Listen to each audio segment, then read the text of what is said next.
আজ কিন্তু বানাচ্ছি ডিমের রেসিপি। এর জন্য এখানে একটা পেস্ট বানিয়ে নিতে হবে। এর জন্য লাগছে 1 চা চামচ কালো সর্ষে, 1 চা চামচ সাদা সর্ষে, 1 চা চামচ পোস্ত। এগুলোকে ভালোভাবে প্রথমে শুকনো ঘুরিয়ে নেওয়ার পর এরপর অ্যাড করতে হবে কয়েক কোয়া রসুন আর কাঁচা লঙ্কা। এরপর আমি দেখো ডিমগুলোকে এখানে বয়েল করে নিয়ে দুভাগ করে কেটে নিয়েছি ছুরির মাধ্যমে। তারপর একটা কড়াইয়ের মধ্যে সর্ষের তেল দিয়ে হলুদ, নুন আর শুকনো লঙ্কা গুঁড়ো দিয়ে ডিমগুলোকে এক এক করে ভালোভাবে ভেজে নিতে হবে। এপিট ওপিট ভেজে নেওয়ার পর ডিমগুলোকে এক এক করে তুলে নিতে হবে।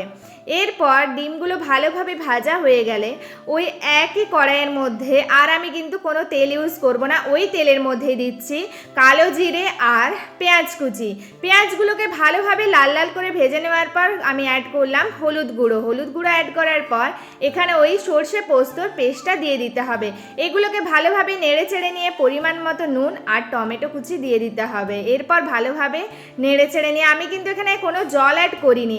ঢাকা দিয়ে আবার ঢাকা খুলে যখন দেখবো এরকমভাবে ফুটে আসছে আর টমেটোগুলো পুরো ভালোভাবে সেদ্ধ হয়ে গেছে, তখন এক এক করে ভেজে রাখা ডিমগুলোকে দিয়ে দিতে হবে। এরপর ডিমগুলোকে এপিট ওপিট করে নিয়ে ডিমগুলোর মধ্যে ভালোভাবে মশলাটা কোট হয়ে গেলে ওপর থেকে সর্ষের তেল ছড়িয়ে দিলেই আমাদের সর্ষে পোস্ত দিয়ে ডিমের রেসিপি কিন্তু একদম রেডি। গরম গরম ভাতের সাথে খেতে দুর্দান্ত লেগেছিল। তোমরাও একদিন করে দেখো। চলো টাটা।